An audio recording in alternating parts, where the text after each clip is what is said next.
जय श्री कृष्णा। यह वीडियो गीतालम 2025 के लिए है, जिसमें गौ सेवा एक्टिविटी था। तो हमारी गैया मैया अभी इधर बैठी हैं, तो मेरे पास ज़्यादा तो नहीं है, एक ही रोटी है, तो मैं ये गैया मैया को दे देता हूँ। पता नहीं है कुछ पा रही है, तो ये पता नहीं रोटी नहीं पा रही, ये शायद नहीं पाएंगे, तो इन गैया मैया को मैं दे देता हूँ, क्योंकि ये भी देख रहे थे, क्योंकि ये गैया है तो ये लोग पा सकते हैं। बाकी क्योंकि ये लोग पालेंगे तो इनके दूध से इनके बच्चे भी पोषित रहेंगे, एंड तो इसलिए गैया को पाना ज़्यादा इम्पोर्टेंट है। एंड अगर जो गौ सेवा का इम्पोर्टेंस है, तो मैंने पिछले वीडियोस में तो बताया था कि कैसे जो प्लैनेट्स वगैरह ग्रह नक्षत्र है वो ऐसे ही बैलेंस हो जाते हैं सिर्फ गैया के सेवा से, ना कि हमें कोई बड़े बड़े यज्ञ या तपस्या करने हैं। क्योंकि हमारे शास्त्रविद जो पुराण वगैरह हैं उनमें ये तो बताया गया है कि जिनके पास धन है वे कैसे अपना उद्धार कर सकते हैं तीर्थ याटन करके, ये बड़े बड़े दान देके। लेकिन जो जिनके पास धन आदि व्यवस्था नहीं है तो वो भी कैसे उन पे कृपा हो सकती है, तो उनके लिए भी है पूरा बताया गया है। सिर्फ गैया के सेवा से हमारे ग्रह नक्षत्र वगैरह सारे सेटल हो सकते हैं। एंड फिर मैंने और भी सर्च किया था और मैंने श्रवण भी किया है कि गैया की सेवा से जो है भागवतम श्रीमद् भागवत पुराण में है कि जो कामधेनु गैया मैया है वे जब समुद्र मंथन हो रहा था तो उसी से प्रकट हुई थी। तो ये जो कामधेनु गैया मैया है वो बेसिकली भगवान ने हम जो मानव हैं हम लोग का कैसे कल्याण हो हम लोगों के लिए समुद्र मंथन से मैंने इंद्रेश जी महाराज जी से श्रवण किया था कि जो गैया है और शंख हैं ये दोनों हम लोगों के कल्याण के लिए ये धरती लोक पे दे दिया गया कि जो हम लोग हैं डेली इनका यूज करके हम लोग अपना कल्याण कर सकते हैं। तो इसलिए गैया की सेवा एंड शंख हमें ये सब बजाना चाहिए एंड गैया की सेवा करनी चाहिए। ऐसा शंख तो मैं भी कभी कभी बजाता हूँ, कभी कभी नहीं, पर हाँ भगवान की कृपा से ये जब गैया द्वार पे खुद ही आ जाती है, मुझे चलना भी नहीं पड़ता, तो सेवा तो हो ही जाता है।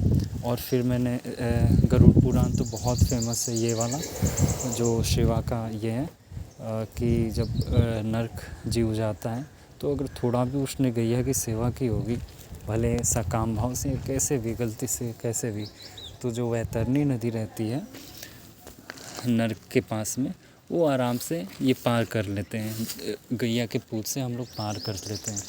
तो ये बहुत ज़्यादा इम्पॉर्टेंट जो चीज़ है जो हम लोग को इंस्पायर करता है कि हाँ हम लोग को गैया की सेवा करनी चाहिए एंड डेली करनी चाहिए।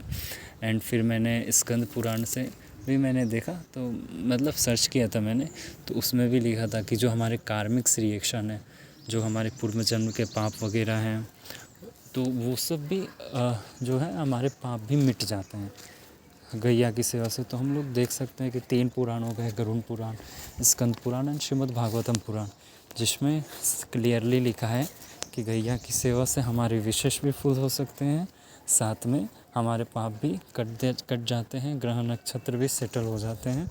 एंड हम लोग अगर नरक पाप ज़्यादा किए होंगे तो फिर भी नरक में भी हम लोगों को इतनी पीड़ा कष्ट नहीं मिलेगी। और ख़ासकर पे जो नदी वैतरणी है जिसमें बहुत कष्टदायक रहता है, तो वो भी हम लोग ईज़िली बस गैया के सेवा से हम लोग पार कर सकते हैं। तो कितना इम्पॉर्टेंट है हम लोग के धर्मशास्त्र वगैरह। तो कोई भी धर्मशास्त्र जो हम लोग का है उसमें गैया की एकदम लिखा ही हुआ है कि उनकी सेवा मस्ट है, ना कि जस्ट बिकॉज कि मतलब इम्पोर्टेंट इसलिए क्योंकि उससे हमारा कल्याण होगा, ना कि सिर्फ गैया की सेवा या फिर उनकी थोड़ी बहुत, उनको क्या, क्योंकि उनके तो रखवाले भगवान ही हैं, वो भगवान देख लेंगे, उनकी चिंता नहीं करनी है। लेकिन हाँ हम लोगों के कल्याण के लिए हमारे शास्त्र रिकमेंड करते हैं कि हम लोग गैया की सेवा करें।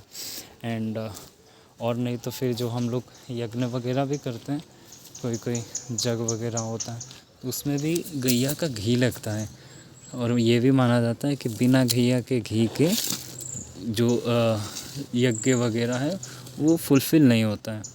और ये तो इसलिए कितना इम्पोर्टेंस है, पंचगव्य होते हैं, चरणामृत वगैरह होते हैं जिसमें दूध दही वगैरह मिक्स रहते हैं, वो भी जस्ट बिकॉज गैया के कृपा से ही फुलफ़िल हो सकता है। एंड स्पेशली देसी गैया जो होती है हमारी, और ये प्रभु जी हमारे आराम करते हुए जो काफ़ी बहुत अच्छे लग रहे हैं।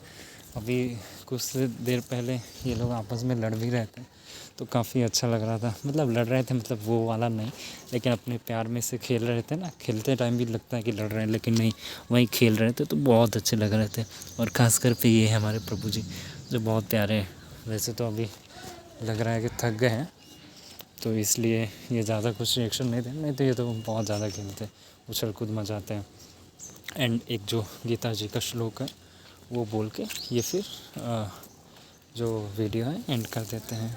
परित्राणाय साधुनां विनाशाय च दुष्कृतां धर्म संस्थापनार्थाय संभवामि युगे युगे। जय गौ माता, जय गोपाल। और थोड़ा सा प्रणाम कर लेते हैं, इनको प्रणाम कर लेते हैं एंड ये वीडियो को एंड कर देते हैं।